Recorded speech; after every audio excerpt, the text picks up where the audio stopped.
sistémico, circulación mayor, y el corazón derecho, que es circulación menor o circulación pulmonar. ¿Listo? Eso lo verán a mayor profundidad en fisiología. Y en términos generales bombea alrededor de 14.000 litros de sangre al día. Muy eficiente. ¿Listo? La sangre, ustedes saben, evidentemente recircula, se oxigena, pierde el oxígeno en los tejidos, vuelve y se oxigena, pero maneja un gran volumen a lo largo del día. Una vez más, reforzando la idea de un órgano muy eficiente. ¿Listo? El ritmo cardíaco está sometido a variaciones, se me fue la palabra, circadianas, ¿cierto? Tiene unos momentos del día en que late más rápido, otros en que late más lento, independiente del sistema nervioso simpático y parasimpático, digamos, y eso es importante para mantener ese equilibrio funcional que mantiene durante toda la vida. ¿Listo? En realidad, bueno, no, esto pasemos. ¿Listo? Y aquí tenemos unas imágenes de lo que veníamos mencionando, un esquemita que creo que inicialmente era un GIF que daba vueltas, pero ya no. Y aquí el corazón derecho y el corazón izquierdo. El corazón derecho, circulación menor, ahí llega la sangre poco oxigenada a través de las venas cavas superior e inferior, llegan al atrio derecho, de ahí salen a los pulmones, en los pulmones se oxigenan, salen a través de la arteria pulmonar y regresan al corazón derecho, ¿cierto? Al atrio izquierdo ya oxigenada, pasa al ventrículo izquierdo y de ahí a la circulación general que va para todos los órganos, donde se libera el oxígeno, se adhiere el dióxido de carbono, asciende otra vez por el sistema venoso y regresa al corazón para nuevamente oxigenarse. Aquí hay unas cosas que ustedes saben: la arteria pulmonar es la única arteria del cuerpo que transporta sangre poco oxigenada, mientras que la vena pulmonar, gracias, es la única vena del cuerpo que transporta sangre oxigenada, ¿no? Eso es algo como que hay que saber, pero esto pues es muy general y ustedes ya lo saben. También hablamos de la estructura del corazón la clase pasada: dos atrios que son cavidades superiores, una derecha y una izquierda, dos ventrículos, ¿cierto? Y una pared muscular mucho más grande en la región ventricular que en la región atrial. Sin embargo, en la región atrial también vamos a tener músculo cardíaco y en los ventrículos una distribución muscular que tampoco es completamente homogénea, ¿cierto? El corazón izquierdo, en términos generales, va a manejar presiones mucho más altas que el corazón derecho, de manera que para bombear a todo el cuerpo, el ventrículo izquierdo tiene que hacer más fuerza que el ventrículo derecho, quien solo bombea la sangre a los pulmones, lo que hace que el corazón izquierdo tenga mucho más trabajo, haga mucho más trabajo con la definición de trabajo, digamos, física, ¿cierto? Y eso hace que su pared sea más gruesa, y eso es algo que vamos a ver en los corazones in vivo. No sé si en anatomía ya vieron un corazón, ¿sí? Algunos como que sí, los que van a clase sí, los demás seguramente no lo han visto. No, mentiras. Después nos acusan de que no vamos a clase. Muy bien. Habíamos mencionado entonces esa particularidad del ventrículo izquierdo: una pared muy gruesa, más gruesa que el ventrículo derecho. Los ventrículos una mayor cantidad de músculo que los atrios, y los atrios en general sí tienen una cantidad de músculo homogénea entre ellos. El atrio derecho y el atrio izquierdo tienen una cantidad de músculo similar en su pared. ¿Listo? Su pared va a ser muy similar.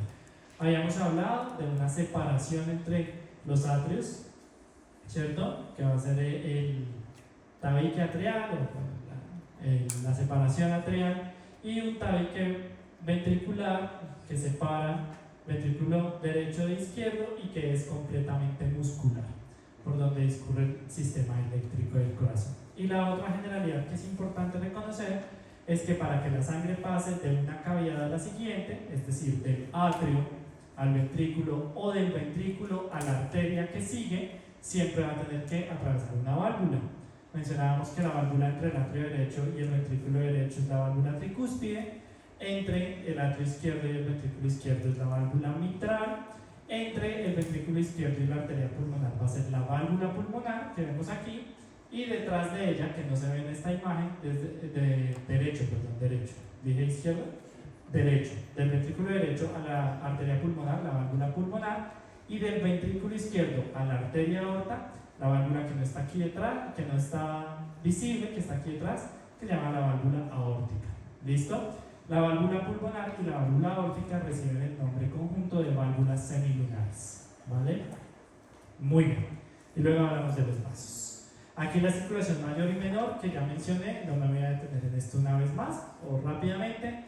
Comenzamos aquí, puede ser, en el corazón derecho, llega la sangre poco oxigenada, del atrio pasa al ventrículo derecho, de los pulmones, se oxigena, de los pulmones regresa al corazón al atrio izquierdo, ya oxigenada, del atrio izquierdo al ventrículo izquierdo, y de ahí a todo el cuerpo, a la circulación sistémica, donde pierde el oxígeno y volvemos a comenzar. Es un circuito bastante sencillo.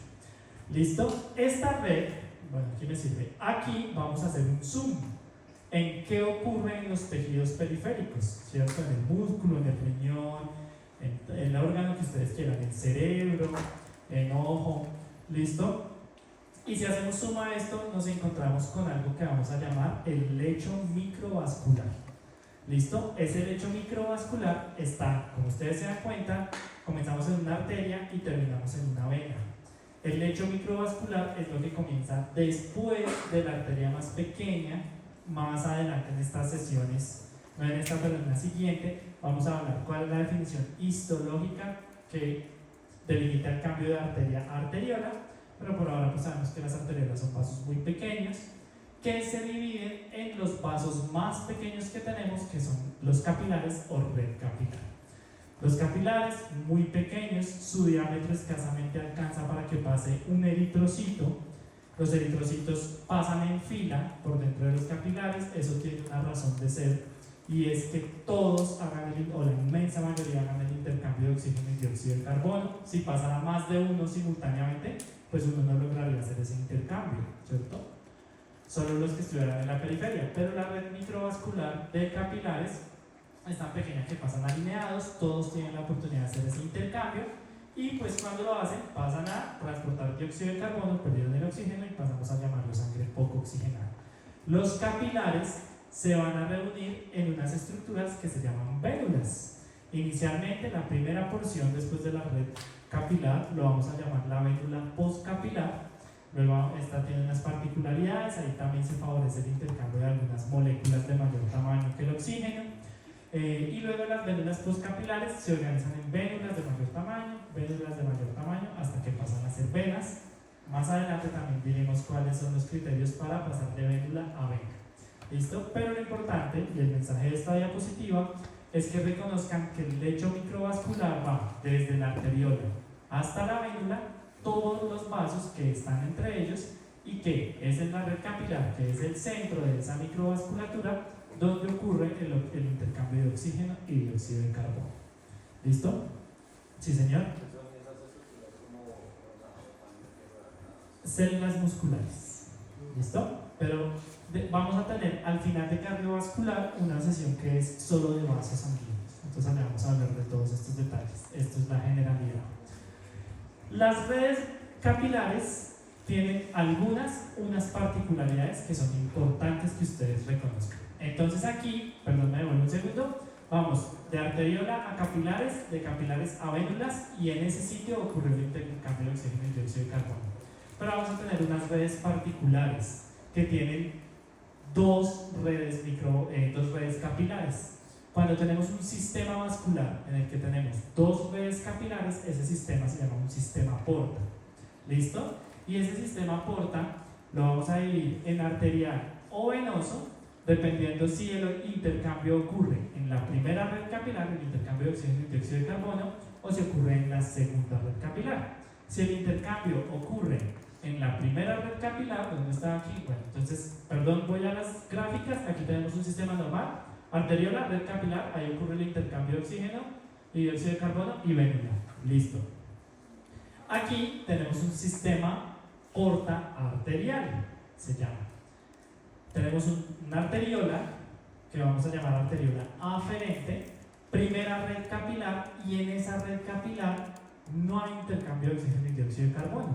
Esa red capilar, su existencia, tiene otra razón de ser que no veremos aquí, sino que verán en los sistemas donde tenemos sistema porta, o sea, lo verán por allá en hígado, lo verán por allá en hipófisis. ¿Listo? Muy bien. Entonces, la primera red capilar tiene otra función, En realidad nosotros tenemos un único sistema porta-arterial en el cuerpo humano, que es en el riñón, en el glomérulo renal. La sangre se reúne, sigue siendo sangre oxigenada, y en un vaso que vamos a llamar la arteriola eferente, y luego de eso tenemos una segunda red capilar, que es donde ocurre el intercambio de oxígeno y dióxido de carbono. Y después de esa segunda red capilar, pues los vasos forman vénulas. Sistema porta arterial. ¿Qué es un sistema porta venoso? Un sistema porta en el que está la arteriola, y es en la primera red capilar donde ocurre el intercambio de oxígeno y dióxido de carbono. De manera que después de la red capilar ya tenemos vénulas o vasos venosos, y hay una segunda red capilar que ya es toda de sangre poco oxigenada. En el cuerpo humano tenemos dos sistemas portavenosos que ya los mencioné, el sistema porta hepático y el sistema porta hipofisiario, con unas funciones distintas que verán en cada uno de esos órganos. ¿Queda claro que es un sistema porta? Por allá arriba, donde está la gente que casi no veo. Bueno, todo bien. Claro hasta acá, ¿sí señor? Listo, Samuel.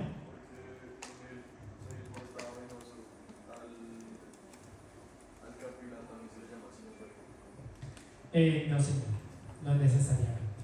¿Listo? Entonces no. ¿Perdón? Pero no necesariamente. Capilar, or, ¿qué traduce el or? O. Lo verán en cada uno de los órganos. ¿Listo? Muy bien.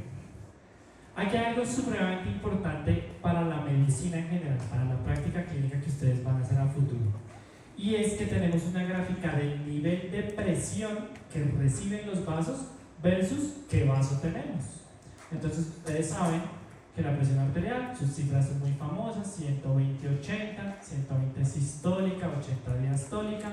Esto obedece a la presión que soporta el vaso en su pared cuando recibe la sangre, o en el momento pues que la sangre solo lo recibe en sístole, ¿cierto? Pero es la presión que tiene la pared del vaso sanguíneo. Estas son las cifras normales, ¿no? 120/80 milímetros de mercurio, ya habíamos hablado que esa es una unidad de presión.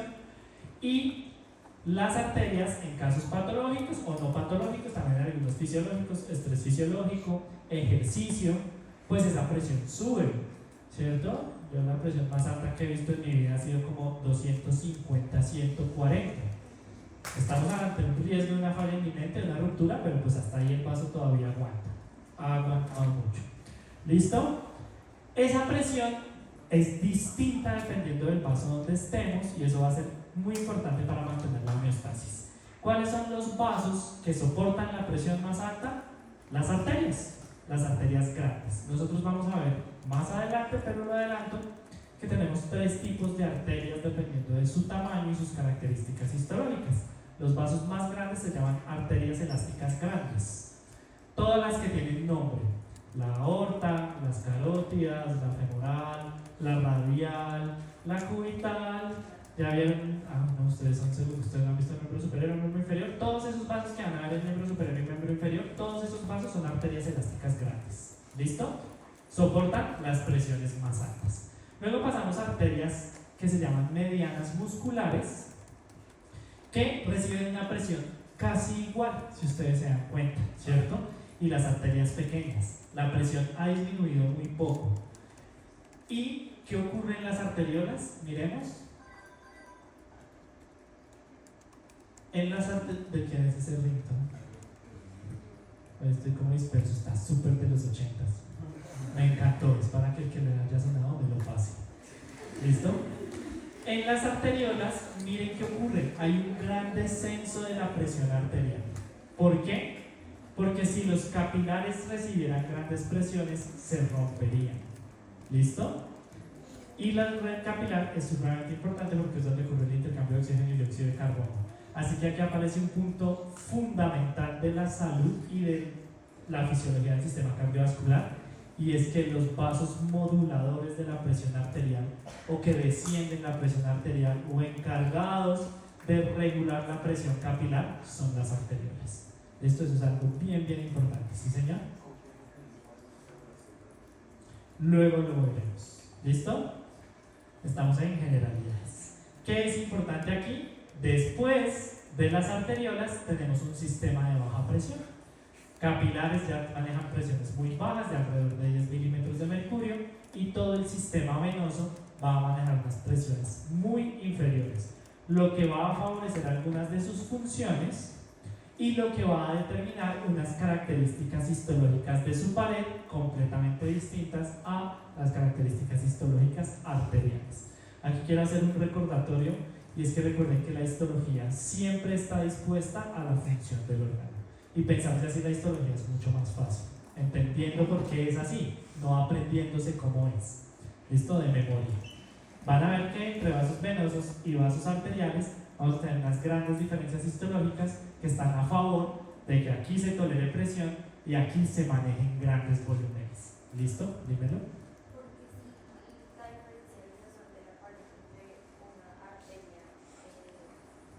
Mediana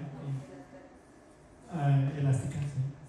Y una vena larga, una vena cava, es como de 0,5 milímetros. ¿Por qué son tan diferentes viéndolas? No es tan pequeña la diferencia. No es tan pequeña la diferencia. Lo vamos a ver cuando lleguemos a vasos. Allá responde esta pregunta. ¿Vale? Las arterias parecen como un tubito literal Y las venas se aplastan. Eso va a corresponder completamente con sus características histológicas. Pero cuando lleguemos allá lo hablamos. ¿Listo? Pero es por eso. Listo. Ahí terminan las generalidades y vamos a comenzar a hablar un poquito más a profundidad del corazón. ¿Listo? Esta imagen ya la vimos en la diapositiva pasada, la clase pasada, idéntica, la misma, así que no me voy a detener. Una vez más viene el grosor de las paredes, ¿cierto? Eso es lo que llama nuestra atención. Izquierdo, derecho, volúmenes distintos, pero todo lo demás lo vamos a desarrollar a lo largo de la sesión. Aquí la posición normal, recuerden que ustedes, a menos que se dediquen a la patología o a la medicina legal, pues todo lo que vemos aquí lo van a ver es por medio de imágenes diagnósticas. Esta es una silueta cardíaca normal dentro de un tórax normal, ¿no? Esa es la ubicación del corazón. El corazón se ubica en el mediastino, que ustedes saben que es un espacio que está entre los dos pulmones, en el mediastino anterior, en la porción más anterior, ¿cierto? Es un órgano inmediatamente retroesternal, o sea, tan pronto pasamos el esternón, ahí está el corazón y el pericardio que lo envuelve, ¿cierto? Y no lo vamos a ver en esta clase, pero tiene unas dimensiones específicas que uno mide en radiografía de tórax y tiene unas particularidades que sí me gustaría mencionar, y es que aunque evidentemente hay un predominio izquierdo, también hay una porción que queda a la derecha, y eso es importante para tomar un electrocardiograma, para valorar las imágenes diagnósticas, entre otras cosas. Pero cuando nosotros tenemos una radiografía, no solamente vemos la silueta cardíaca, sino que también vemos la silueta de los vasos sanguíneos. Esto que ustedes ven aquí es el callado aórtico, que está adoptando una postura hacia posterior, pero que sobresale un poco. Esto que se ve acá es el atrio izquierdo, y esto que ustedes ven aquí, que se ve como bastante difuso, aquí y aquí, van a ser los vasos pulmonares, las arterias pulmonares. ¿Listo? Entonces vamos a tener en las imágenes de tórax una apreciación de varios aspectos del sistema cardiovascular. ¿Listo? Luego ustedes verán cómo se ve patológico y demás. Bonito. Muy bien. De esto ya hablamos también, listo, no me voy a detener en estas imágenes, creo que vamos a pasar un poco más a lo histológico. Entonces comenzamos con, voy a comenzar aquí, el corazón está envuelto en una bolsita de tejido conectivo denso y regular, fibroso. ¿Listo? Esa bolsa recibe el nombre de pericardio. Está envuelto el corazón y el inicio de los grandes vasos. ¿Listo? Eso va a estar envuelto por el pericardio, ya vamos a ver cómo está envuelto. Y tiene unas características bien particulares del tejido conectivo denso y regular. Es decir, es poco elástico, pero muy resistente. ¿Listo? Eso tiene como función proteger al corazón, aislarlo un poco y adicionalmente adherirse a las estructuras que se encuentran cercanas para fijarlo en su posición, ¿cierto? Entonces el pericardio se adhiere al diafragma, se adhiere a las pleuras arriba no tiene muchas adherencias y sobre él descansa en esta imagen de Nether claramente el timo, ¿no? Y también nos permite encontrar esa ubicación del timo. ¿Alguien tiene una bolsita? Ya les he mostrado, sí, esto ya lo mostré el semestre pasado. ¿Cómo está el pericardio? ¿Cómo el pericardio vuelve al corazón? ¿Alguien tiene una bolsa? Ojalá transparente, si no es transparente, esa, me encantó.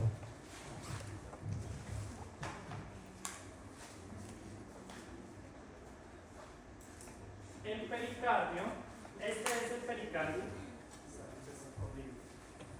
Este es el pericardio y mi mano es el corazón. ¿Listo? ¿Ven la abertura de la bolsa? Parece un truco de magia esto. ¿Ven la abertura de la bolsa? ¿Listo? Miren cómo voy a poner la mano. El corazón está aquí y el pericardio, que tiene dos capas, tal como la bolsa, esta y esta y esta, no está aquí adentro, sino que está envuelto así. ¿Listo? ¿Mi mano está envuelta completamente por la bolsa? Sí. ¿Mi mano está envuelta completamente por la bolsa? Sí. ¿Mi mano está dentro de la bolsa? No. ¿Listo? Eso va a ser un órgano que tiene una capa pegada al corazón, un espacio y otra capa. Así es el pericardio. ¿Listo? ¿Queda claro? Eso es lo que vamos a ver aquí. Este espacio, este espacio va a recibir un nombre que es el espacio pericárdico. Y el espacio pericárdico es algo que nosotros denominamos un espacio virtual. ¿De esto ya hemos hablado? Un espacio virtual es un espacio que existe potencialmente. ¿Por qué existe potencialmente? Porque las dos capas en realidad están pegadas. Pero yo puedo llenar esto con aire, con un líquido, y ahí es que aparece el espacio. Pero en condiciones normales, pues esto está así pegadito. ¿Listo? Esa es la cavidad pericárdica. ¿Listo? Muy bien. ¿Queda claro? ¿Queda claro eso? Listo. Entonces, cuando hacemos un corte del pericardio, que es lo que vemos allá, vemos lo que acabo de mencionar. Un espacio. ¿Lo ven aquí? El pulso me falla un poco, pero si se dan cuenta, aquí se cortó este tejido conectivo y ya vemos al corazón, y entre este bordecito y el corazón hay un espacio. Ese es el espacio pericárdico. ¿Listo? Y como mencioné, una parte de ese pericardio se va a pegar al corazón, como una parte estaba muy cerca a mi mano, y la otra parte va a estar por fuera, y eso es lo que delimita ese espacio. Tal cual como lo mostré en mi mano, aquí lo que ocurre es que hay una curvatura. Cuando llegan los grandes vasos, hay una curvatura y se continúa ese pericardio que estaba pegado al corazón, y ahora es la parte que no está pegada al corazón. Le vamos a poner nombres. Lo que está pegado al corazón, el corazón es una víscera, lo vamos a llamar el pericardio seroso visceral. Y después de que hace el pliegue y se despega del corazón y queda el espacio pericárdico, ese lo vamos a denominar el pericardio seroso parietal. ¿Por qué? Porque es la pared. ¿Listo? Si son el mismo tejido, van a tener unas características histológicas comunes, sobre todo en la superficie. Porque es lo mismo, ¿no? Es el mismo tejido, solo que se curvó. Listo. Habiendo dicho esto, ahora sí, vamos a la teoría. Es una membrana que rodea y protege al corazón, lo mantiene en su posición, ya lo habíamos dicho, pero le permite en su interior realizar los movimientos de contracción y relajación, es decir, los movimientos de sístole y diástole. ¿Listo? Vamos a dividirlo, la porción externa, perdóname, te cambio para la foto, esta porción externa, lo que queda despegado del corazón, le vamos a dar dos regiones histológicas, que van a ser el pericardio fibroso, que es toda la porción externa, que aquí se ve evidentemente como un tejido conectivo fibroso, y el pericardio seroso, que va a ser el epitelio que lo recubre y que se continúa recubriendo al corazón. ¿Listo? Ese pericardio fibroso es la parte más superficial, es tejido conectivo es irregular, poco elástico y resistente, fibroso, muchas fibras colágenas, y evita el estiramiento excesivo del corazón.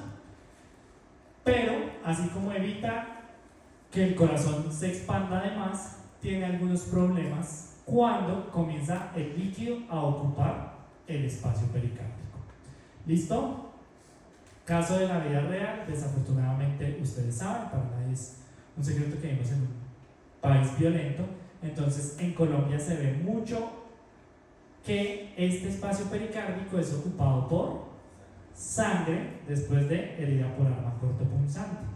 ¿Listo? Si uno hace una herida penetrante que atraviesa el pericardio y el corazón, la sangre comienza a salirse del corazón, los huequitos no suelen ser lo suficientemente grandes para que haya un adecuado, digamos, flujo sanguíneo y la sangre comienza a acumularse aquí.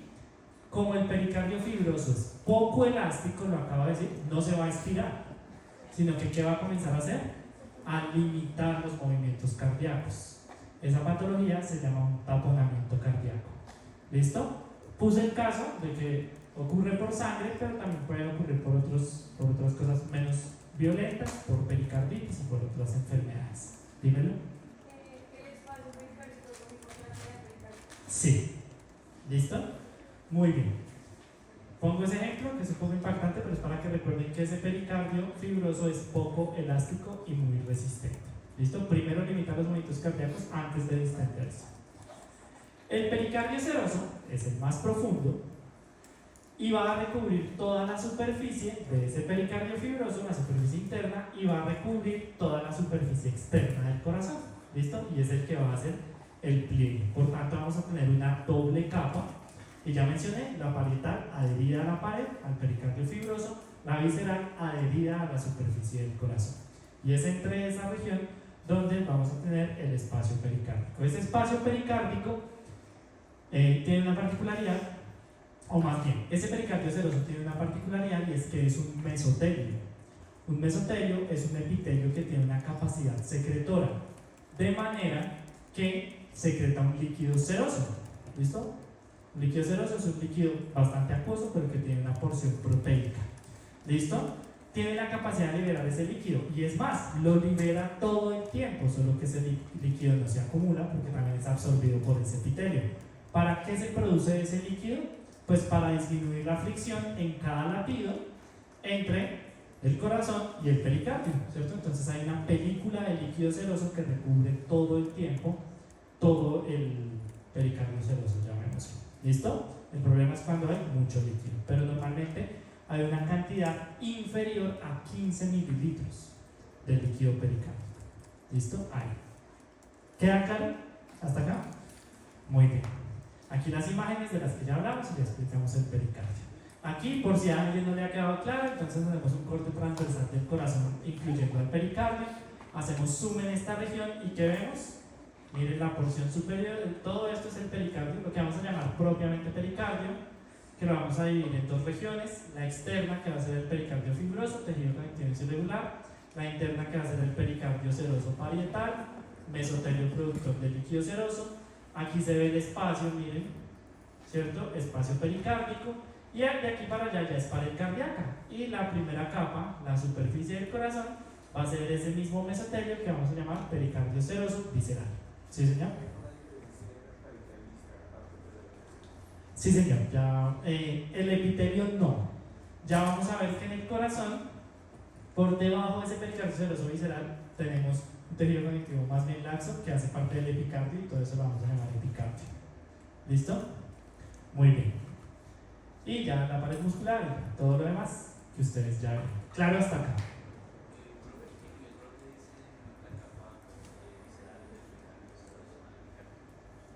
Sí, pero ya vamos a ver que es que también tiene un tejido conectivo laxo.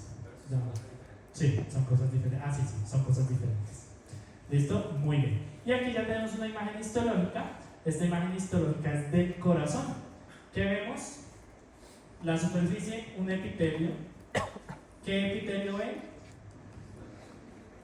Es plano simple, sin embargo, también puede tener regiones cúbicas. ¿Listo? En realidad, como son las células secretoras, suelen tener a bajo aumento una apariencia plana, pero en realidad son cúbicas, no son completamente planas. Esto porque tiene una maquinaria que produce ese líquido. Y vemos lo que estaba mencionando, y es que debajo de ese epitelio tenemos en el corazón, miren que esto ya es músculo, en el corazón por debajo de él una capa de tejido conectivo que es más bien laxo. Esa capa en el corazón la vamos a llamar epicardio, ¿cierto? Epi sobre cardio, pues corazón, sobre el corazón. Eso quiere decir que ese epicardio está compuesto por el epitelio, que es el pericardio seroso visceral, y por ese tejido conectivo que está en su profundidad. Aquí voy a hacer una aclaración, y es que hay unos libros que ustedes van a encontrar que dicen que epicardio es lo mismo que pericardio seroso visceral. No del todo, ¿cierto? Porque estamos hablando solo de que el epitelio es compartido, la otra capa pues es propia del corazón, y por debajo allá en el pericardio, por debajo de ese epitelio lo que tenemos es el tejido conectivo fibroso, ¿no? Entonces no es exactamente lo mismo, pero algunos libros utilizan indistintamente epicardio y pericardio seroso visceral. ¿Qué sería como para tener consenso la definición de epicardio? Epicardio es la primera capa, la capa más externa cardíaca. ¿Listo? Una vez más que consenso, lo importante es reconocer qué tejido hay, que el epitelio es compartido, que ese epitelio es cúbico, que tiene una función secretora. El epicardio va a ser la capa más externa del corazón, es decir, esta. ¿Listo?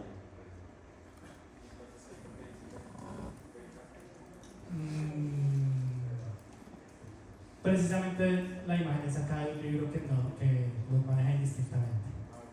¿Listo? Esto es epicardio y la superficie es pericardio seroso visceral. ¿Listo? Muy bien. Seguimos. Ya, eso es todo lo que vamos a hablar de pericardio. Los invito a que en el laboratorio lo exploren bien, se ve bien su epitelio, se ve bien el tejido conectivo fibroso del pericardio. ¿Recuerden el pericardio? La bolsita que envuelve al corazón. Pasando al corazón, entonces, el corazón como tal es un conducto endotelial que se pliega y que luego tiene un engrosamiento de su pared. Esto ustedes lo vieron en embriología. ¿Listo? Y que desarrolla a través de ese crecimiento muscular una función de bomba, de impulso de la sangre. ¿Listo? El corazón va a ser un factor, no el único, pero uno muy importante, que determina la presión arterial sistémica. ¿Por qué no es el único?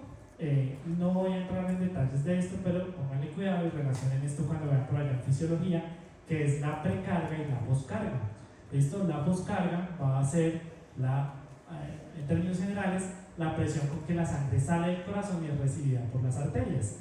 Evidentemente la poscarga va a determinar la presión de las arterias, pero van a haber otros factores que influyen, como qué tan elástica es la arteria que recibe la sangre, ¿cierto? Y ahí ya tenemos procesos patológicos y demás. Pero en términos generales es uno de los factores más importantes que condiciona la presión arterial, el corazón. Ese corazón tiene tres capas: el epicardio, de la cual ya hablamos, el miocardio, que va a ser la capa muscular más gruesa, y el endocardio, que va a ser una capa interna delgada.